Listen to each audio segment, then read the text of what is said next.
Biasa kita salah menyikapi harta. Investasi. Ustadz, ada tanah di sana Ustadz. Ini Ustadz 10 tahun yang akan datang 10 kali lipat harganya. Saya bilang, kau yakin masih hidup saya 10 tahun yang akan datang? Hai. Ini otaknya otak di bingkai setan. Investasi Ustadz, 5 tahun yang akan datang di sini, ujung-ujungnya Pekanbaru, tanah sekarang masih 1 juta. 5 tahun yang akan datang 7 juta, beli sekarang. Kau masih yakin 7 tahun yang akan datang masih hidup? Maka kalau kau mau yakin investasi paling real dan tidak bisa diambil orang lain, bangun kau masjid. Jelas investasinya. Ada duitmu sekarang, nikmati. Ada makan yang Anda nikmati, itulah makan itu. Makan yang enak-enak, nikmati, selebihnya sedekahkan. Allah tidak melarang kalian pakai yang mahal-mahal. Allah tidak melarang kalian bikin rumah yang mewah-mewah. Yang Allah tidak senang kau bikin rumah yang mewah, tapi kau tidak pernah bikin rumah ibadah. Rumah mewahmu anakmu yang punya. Iya kalau anakmu nanti baik. Kalau tidak baik, rugilah kau. Ada orang tua sudah selayaknya bikin masjid, sudah selayaknya bikin musola, sudah selayaknya bantu panti asuhan, sudah selayaknya menyekolahkan fakir miskin. Investasi. Sudah sekolahkan anaknya tinggi-tinggi. Sudah itu dia kasih nikah, dia lagi yang ngongkosi. Sudah nikah anaknya, dibelikan lagi rumah. Sudah dibelikan rumah, lahir anaknya, cucunya, dia lagi yang sekolahkan cucunya. Dibelikan lagi mobil, cucunya dibelikan lagi mobil. Tidak salah, tapi bapak keliru kalau bapak tidak pernah bikin rumah ibadah. Iya kalau anakmu baik. Nanti anak yang kirimkan saya ketika saya meninggal, jangan harap. Kalau anak yang baik, anak kita baik, tapi takut sama istrinya. Apa? Sedekah-sedekah bapakmu terus, bapakmu sudah mati, itu anakmu, belikan mobil. Terpaksa tidak jadi sedekah buat bapaknya. Yang sudah meninggal. Ada di sini, bapak-bapak takut sama istrinya? Ada? Muka-muka takut sama istrinya. Nah kadang-kala kita lebih hormat kepada selebriti daripada sama ulama. Kalau ulang tahun kabupaten, ngundang artis. Kasih 4 tiket bisnis kelas. Sampai di bandara, dari bandara ke hotel, pakai forerunner. Tentara polisi mengawal. Kasih hotel bintang 5. Apa dia bawa si selebriti? Adalah alamat palsu. Datanglah dia, kelihatan dadanya, kelihatan pahanya. Jogetlah di depannya suaminya, bu.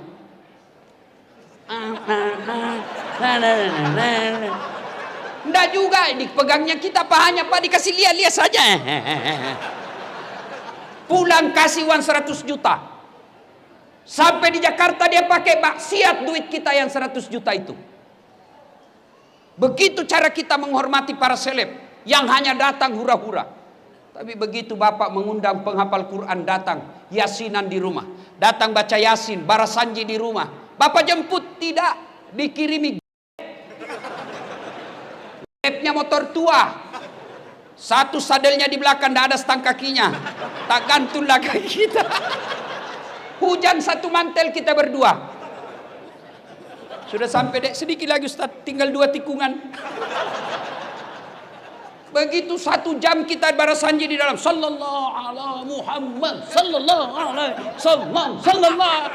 Busa-busa sama ketek, Pak. Begitu mau pulang kasih duit 50.000, dikusuk-kusuk pula. Kata suaminya, masa kok cuma kasih 50.000? Apa dia bilang istrinya? Ya sudahlah, tambah pisang 2 sisir di situ. Kau ketawa karena kau begitu kelakuanmu. Nabi bangun sholat tengah malam. Tiba-tiba Aisyah juga bangun. Didapatinya Rasulullah lagi sholat tengah malam. Nah Aisyah menunggu Nabi. Ternyata masih lama. Akhirnya Aisyah tertidur lagi. Bangun lagi Aisyah. Didapatinya Rasulullah masih sholat. Tertidur pula Aisyah. Bangun ketiga kalinya. Masih juga sholat. Nabi selesai sholat. Selesai sholat Nabi didatangi oleh Aisyah. Lalu berkatalah Aisyah, ya Rasulullah, Anda kan tidak punya dosa.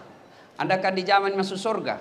Kalau ibadah biasa-biasa saja, jangan terlalu panjang-panjang. Kata Nabi, wahai Humairah istriku, Apakah tidak baik kalau saya disebut abdan syakura, hamba yang pandai bersyukur? Hikmah yang kita bawa pulang, ayo tingkatkan kecintaan beribadah. Alhamdulillah saya lihat kalian semua rajin dengar dakwah. Tapi semua tidak ada guna ketika tidak ada action ibadah. Pengetahuan belumlah sempurna kalau kita tidak lakukan dalam kehidupan sehari-hari. Ibadah apa yang mendesak kita lakukan? Satu, ketika ada masalah dalam hidupmu, berdoalah kepada Allah Subhanahu wa taala. Semua kita pasti punya masalah. Nih di depan saya semua muka-muka penuh masalah. Saudara-saudaraku kepala dinas, saudara-saudaraku pegawai ASN di kantor gubernur, kalian mau menjadi pejabat, tidak usah cari muka sama gubernur. Kamu sudah punya muka. Ada juga itu ASN kalau di depannya gubernurnya kan tidak punya harga diri. Ya Pak, siap-siap. Santai mako bos. Biar gubernur senang sama kamu, kalau istrinya gubernur tidak senang, tidak jalan kamu. Ya pastilah. Apalagi kalau istrinya Pak Gubernur sudah, saya tidak mau lihat itu anak buahmu. Pokoknya bulan depan saya tidak mau lihat lagi ada di situ. Hancur kau, hancur, hancur-hancurnya. Daripada cari muka sama manusia, mending kau cari muka sama Allah. Ada anggota kepolisian di sini yang hadir, tidak usah cari muka sama jenderal. Jenderal ada pensiunnya, jenderal ada mutasinya. Kalau di depan Kapolda, jawab. Mana ada anggota yang tidak takut sama Kapolda? Kira-kira kalau Pak Kapolda panggil ajudan, itu ajudan biar lagi tidur langsung lompat. Siap komandan.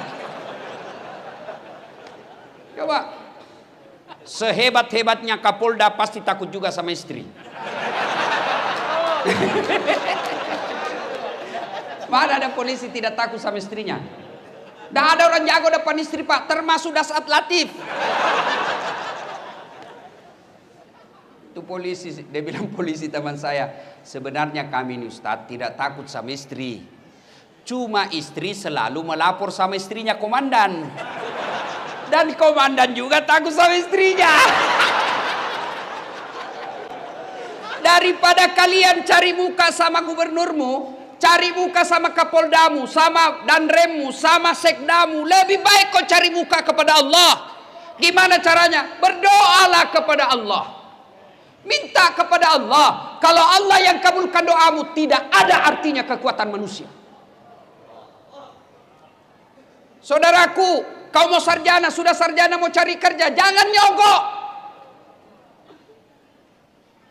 Kau demo kiri kanan, jangan korupsi. Begitu kau sarjana mau jadi pegawai, kau nyogok. Apa hebatnya pegawai negeri? Nyogok kalian 100 juta mau jadi polisi, sampai 300 juta. Sampai pensiun kau tidak bisa kembalikan uangmu itu. Mana ada pegawai negeri tidak ada utangnya di koperasi? Tunjukkan saya. Kenapa kau tahu? Saya juga pegawai negeri. Udahlah. Kau sarjana tidak harus jadi pegawai negeri. Kau sarjana tidak harus jadi polisi, tidak harus jadi ASN. Kau jadi pengusaha, kau jadi anggota DPR pun boleh.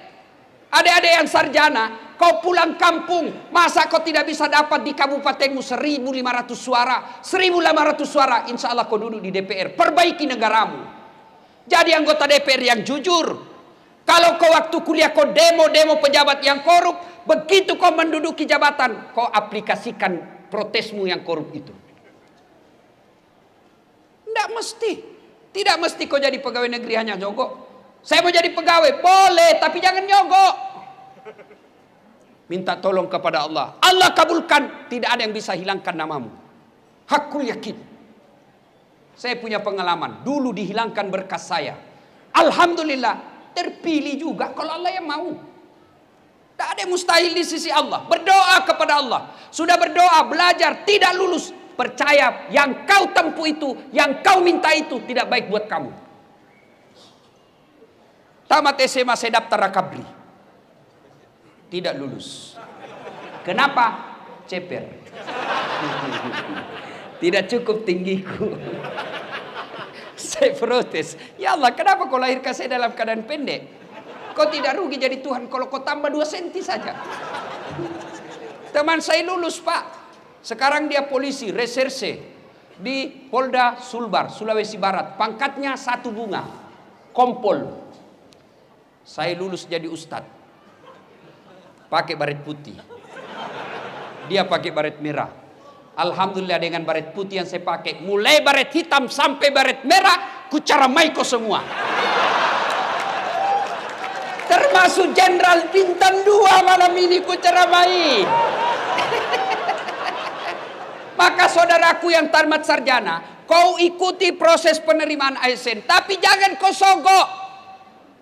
Cintai dirimu, cintai negerimu dengan tidak terlibat sogok menyogok.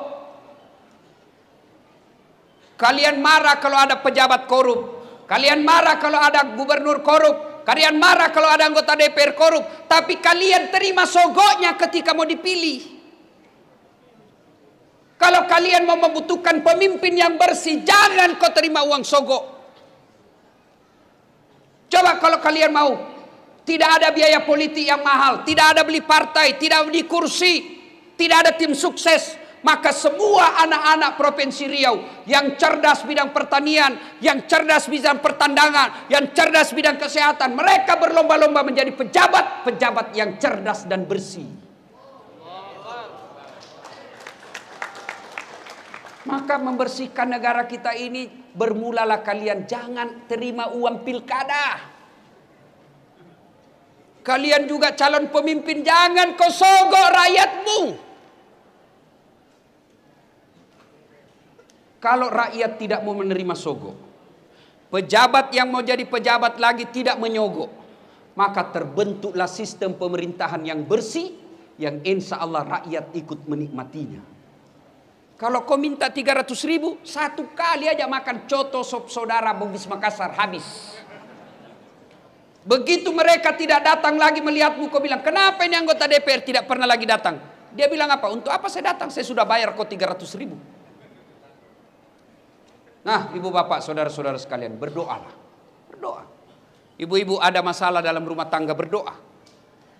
Adik-adik mau kuliah, mau kerja, berdoa kepada Allah. Dan berdoa tidak harus bahasa Arab. Berdoalah. Ud'uni astajib lakum, kata Allah. Berdoa kepadaku pasti saya kabulkan. Itu janji Allah. Maka begitu kalian menghadapi masalah dalam hidup ini, berdoalah seperti yang dicontohkan oleh Rasulullah Muhammad sallallahu alaihi wasallam.